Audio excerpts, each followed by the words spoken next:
This morning, you got dressed without thinking about it. You grabbed a shirt, you pulled on pants, maybe socks, maybe shoes. The whole process took less than 2 minutes and you didn't experience a single moment of it as a decision. But the real story behind that reflex is far stranger than you think. You are the only ape on Earth who has to manufacture its own fur. Every other primate wakes up wearing its coat. Chimpanzees, gorillas, orangutans, their bodies grow the insulation they need. Yours doesn't.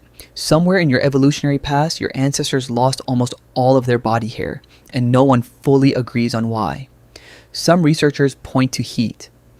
Running down prey across the open grasslands of Africa demanded a body that could shed heat fast, and dense fur traps heat instead of releasing it. So the fur thinned.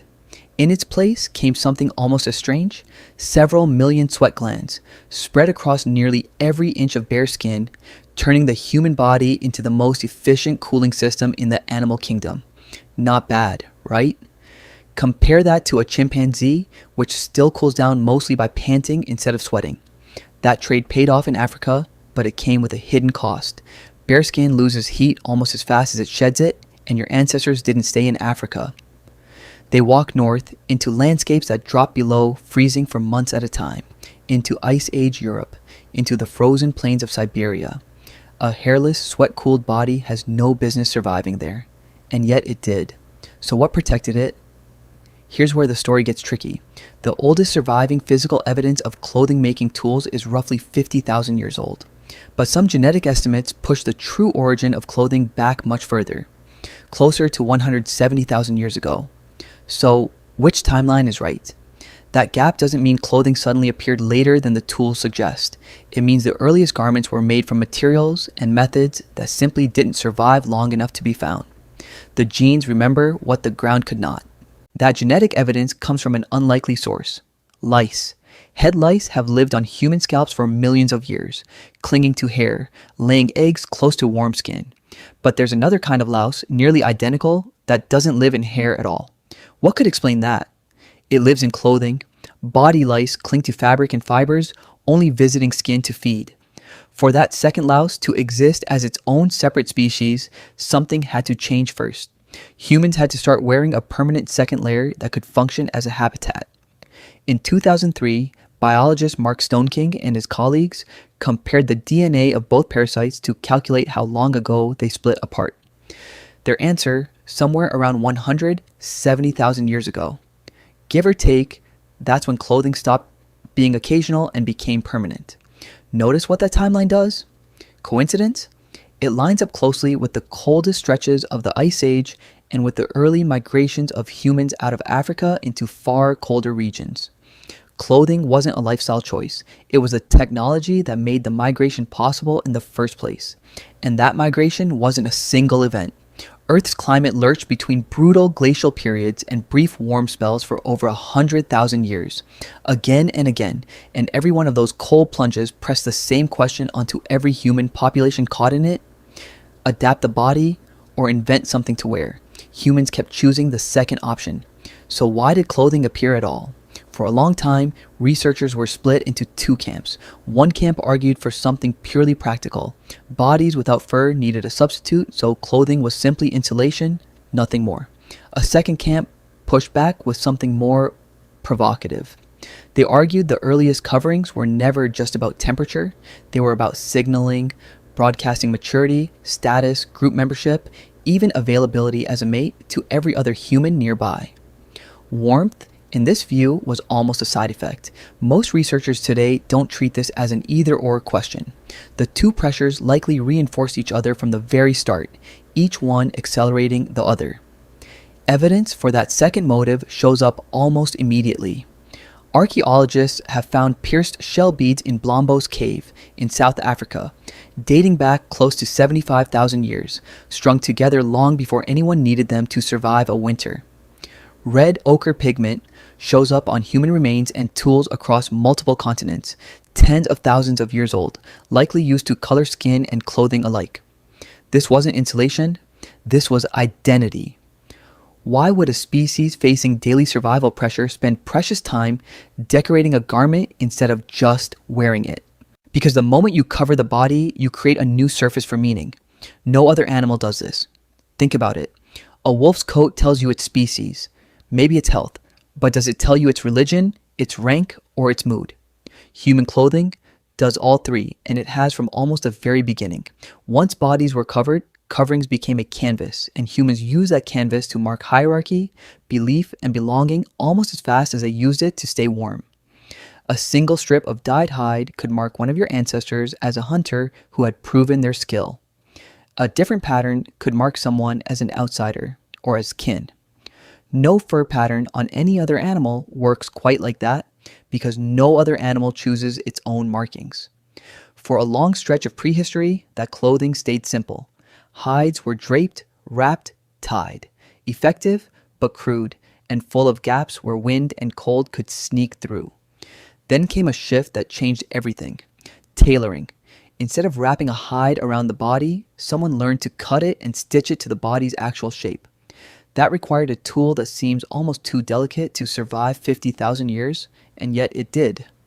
What kind of tool survives that long?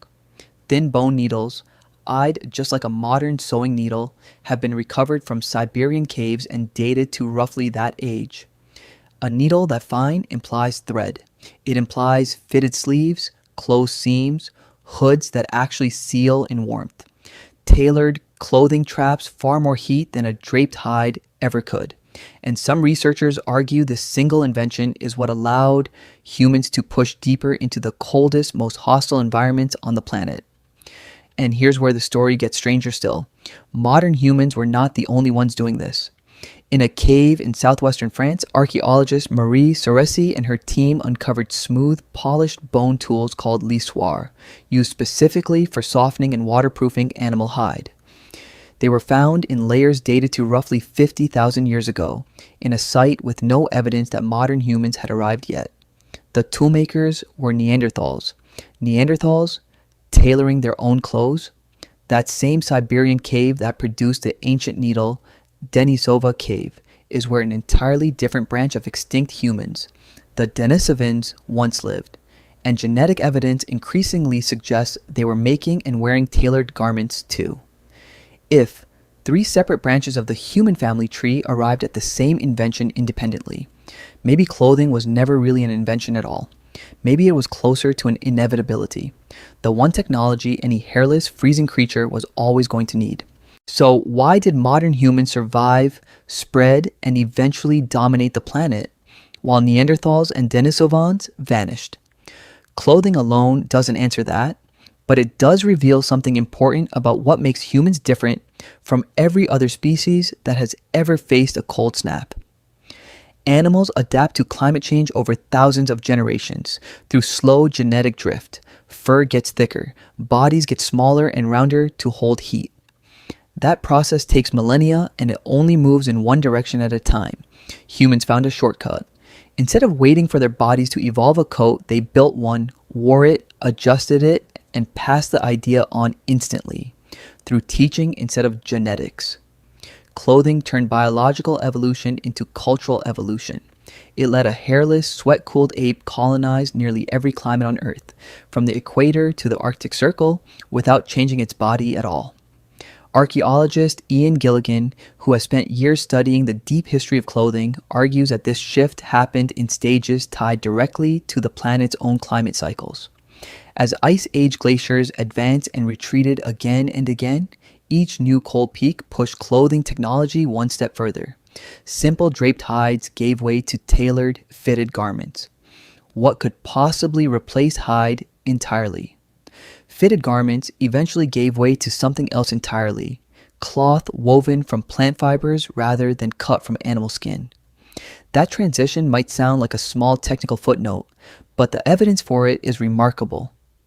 Archaeologist Olga Sofer studied fragments of fired clay from Ice Age settlements in what is now the Czech Republic and found something nobody expected: faint impressions of woven cordage and textile pressed into the clay close to 27,000 years ago, long before anyone thought weaving existed. So who was weaving thread while the rest of the world was still frozen? Elsewhere, researchers examining a cave in Georgia discovered microscopic flax fibers over 30,000 years old, some twisted, some dyed with plant pigment. Long before farming, long before permanent settlements, humans were already spinning fiber into thread and coloring it on purpose. Then, around 12,000 years ago, everything scaled up.